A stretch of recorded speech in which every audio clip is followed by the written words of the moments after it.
Lena, it is a journey, but I think John Munro might be very impressed with us. We actually came up with a synonym for journey. Adventure. It has been an adventure. Definitely a path. Possibly a way forward. Onwards we go. And of course, I love the one that we just discussed at our table. It's been a trajectory.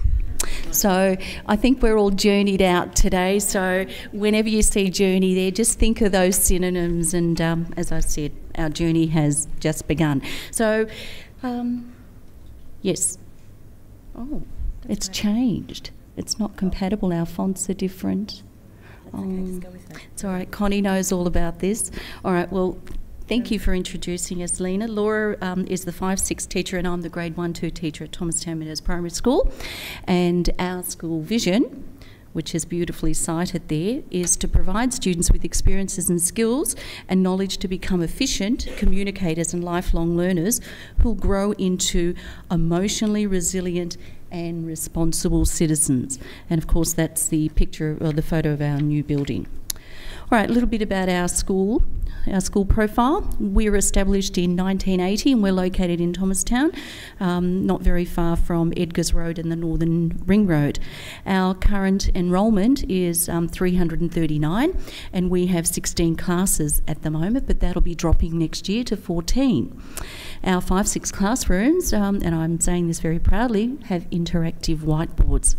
We have 20 full-time staff members, 4 part-time and 10 integration aides. Our SFO index is 0.6420. So our school is committed to working with a diverse, multicultural population, and I've got a breakdown there of the various percentages. So we're very proud of this because our families, well, it's diverse in itself, but the languages that they speak other than English, are 15% Arabic. There's a 10% Vietnamese component, 8% Macedonian, 5% Turkish, 2% Greek and 2% Punjabi. Now, our journey has been, or I should say path, adventure, way forward, trajectory, has been on the road to changes that we've implemented at our school as part of the developmental management. And of course, there's our glam shot, Laura and myself, and of course, Ray. I won't call you Professor Ramon Lewis, Ray. So, the start of our journey. Okay. In 2008, we did the PD with Ray, and that was in term 2. So we thought before we unleash this on the rest of the staff, we should actually trial it in our grades first and work out what works for us, what doesn't work for us, what possible questions the staff will have, and work through that problem so we can cut short anything that might arise in the bigger picture. So Lily and I devised some little programs within our classrooms to trial, and I just will speak about them quickly.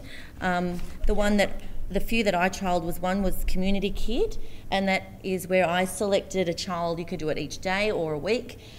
Each child, this one was for the week, and I would expect that every child would put a sticky note on that particular child's sheet, and it had to be something that they had to observe that child doing something that was communally responsible. And my expectation was that every child would put a sticky note up for that child for the week or the day, however you wanted to limit it. And at the end of the day of that week, we would read it out and the kids actually get to take home that sheet.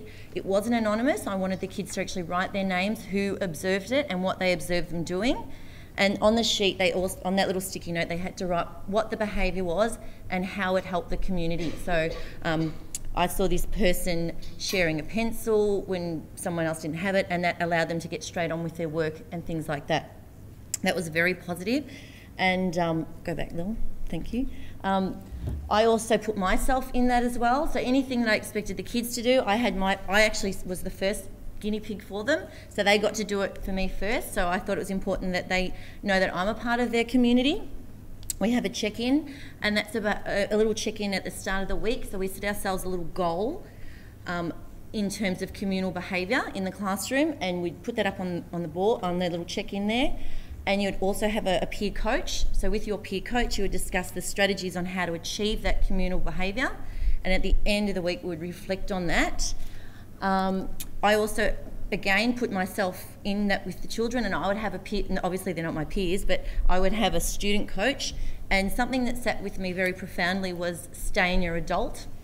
And I would speak to the kids about that, and often that was my goal, and I would have a coach on how to coach me how to stay in my adult. So when with the child, I went through strategies, and I'd say, well, I'll just sit next to you, and if I can see that you're getting frustrated, I'll just tap you or whatever. So what I expected them to do, I also did as well. Down the bottom, oh no, next slide, was a spectrum. I just tried lots of things just to see what worked.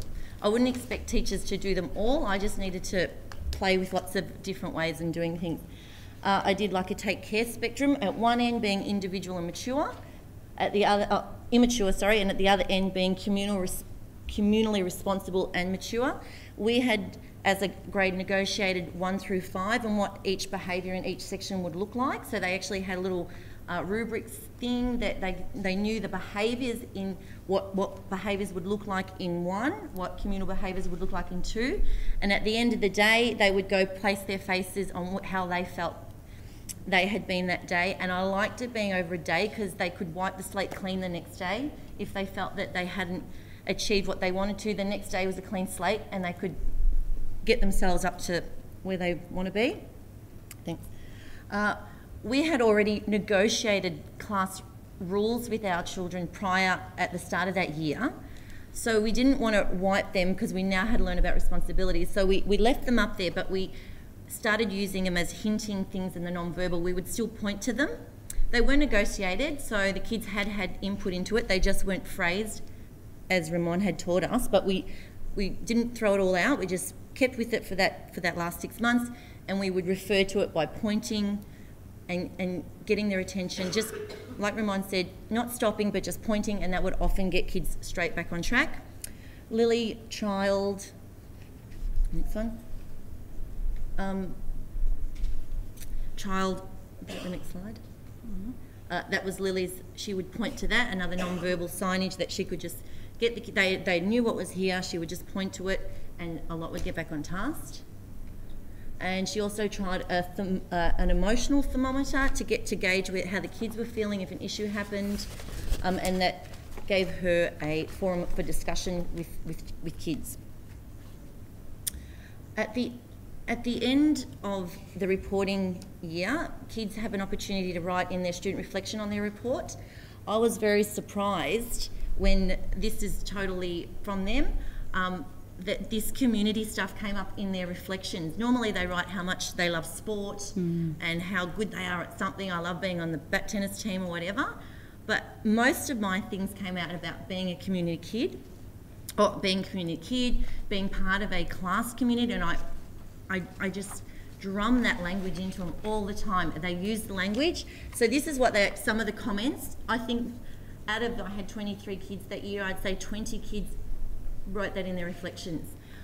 Here are just some of the things that kids wrote. That community kids helped me a lot in ways. I know everyone better and they feel responsible for caring for everyone. Our class is acting responsible and mature. So I realised, hang on, there's value in this. There's something in this. And I was team teaching at the time, and that profound stay in your adult, it was a real shift in my teaching and my practices. And they're like, well, what's going on, you know? So there was definitely something working, and so that's why we trialled all these things. So we felt that we were ready to present to the staff at this point. We've trialled some things. Staff had sort of gone, what's going on in those rooms? There's something going on in those rooms we want to know. And so... Careful how you say that, Laura. Our principal's here. Yeah. Hello, Robin. So, and Lily also had some data from student reflections.